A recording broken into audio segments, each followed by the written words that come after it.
Hi, guys. Today we are going to learn about Kwanzaa. Last week we talked about Hanukkah, and I want to do it sort of the same way we did last time. We're going to start with a nonfiction book that's going to help us learn some of the basics and understand some of the vocabulary.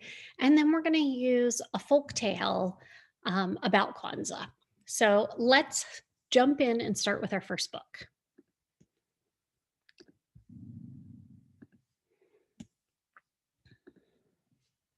This is from the same series that we use the Hanukkah book from. And I really like this one. Holidays Around the World Celebrate Kwanzaa by Carolyn Otto. We celebrate Kwanzaa from December 26th through January 1st. Each day, we join our friends and family to light a special candle. We think about what it means to be part of the Black community in America and in the world. We celebrate our ancestry. So, we learned last week that Hanukkah is something that Jews celebrate, and they light candles. And here again, there's candle lighting, but this is not about being Jewish, this is about being Black. Kwanzaa was created in 1966 during the Black Power movement to honor African American people, our struggles in the United States, our heritage, and our culture. The name Kwanzaa means first fruits of the harvest. So, this is another harvest celebration. During Kwanzaa, we gather together to give thanks for the harvest, which brings us the good things of the earth. We remember our past and our ancestors who worked the earth. We celebrate hope and promise for the year to come. Africa is a big continent. It has many countries, many people, and many different languages. The words we use to celebrate Kwanzaa come from the Swahili language. Swahili is spoken mainly in East and Central Africa, but you can hear it in places all over the world. About 35 million people speak Swahili. If you wanted to greet someone in that language, you would say Jambo. Here it is right here. Jambo. Whoop. And I turned it. That means hello. Before the celebration begins, we decorate our homes with the colors and symbols of Kwanzaa. The colors are red, green, and black. We use wall hangings, African cloth, and special artwork. You can buy decorations, but it's more fun to make them ourselves. Creativity is one of the 7 principles of Kwanzaa, so we use our imagination. In our decorations, we include many important symbols of Kwanzaa. We place a mat called a mkeka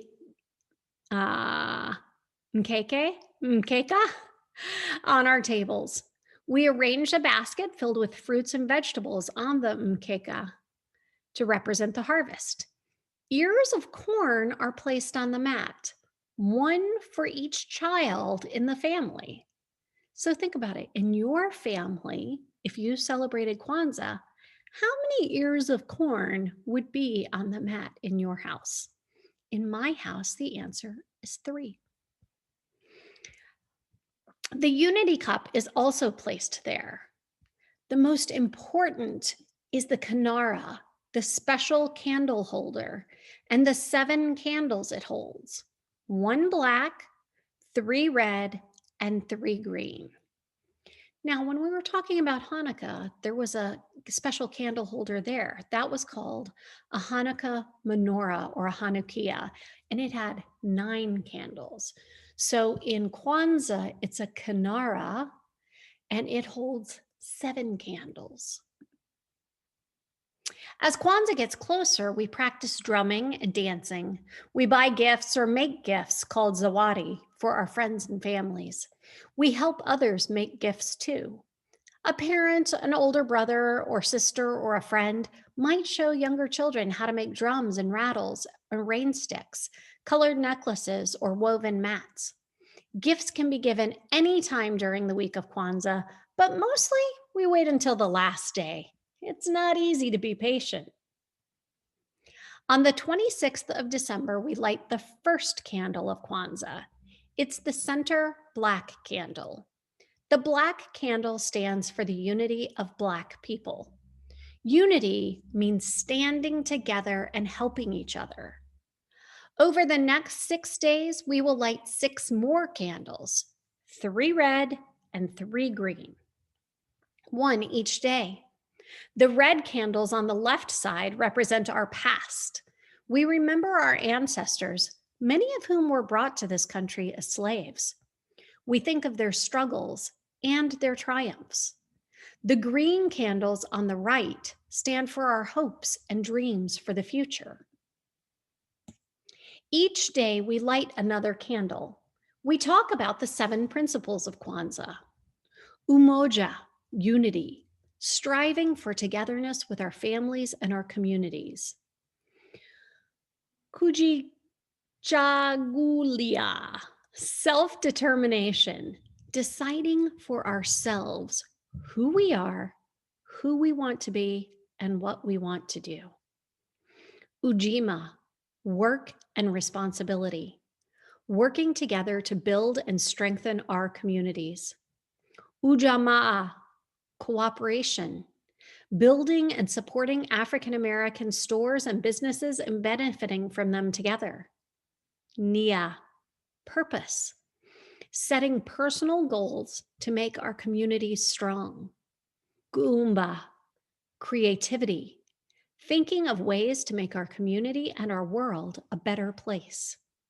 Imani, faith, believing in ourselves, our communities, and the people around us.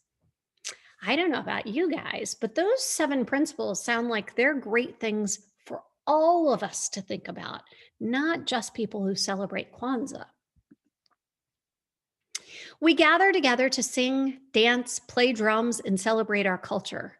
Sometimes we play games.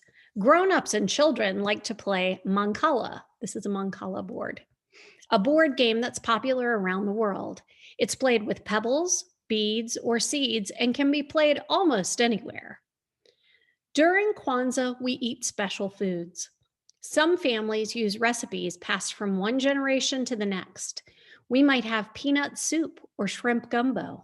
Sometimes we have fried bananas, sweet potato pie, or coconut sweets.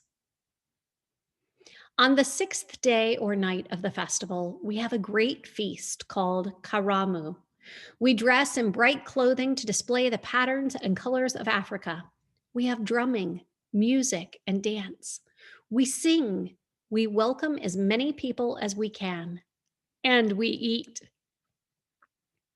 January 1st is the last day of Kwanzaa. It's a quieter time. We have a farewell ceremony for Kwanzaa. We greet the new year and we focus on things we have learned. We give one another gifts. We remember our roots and the traditions of our ancestors. We think of their struggles and we talk of our hopes for the future. We wish for strength. We wish to be united as one people and to work together to make the world better for those to come.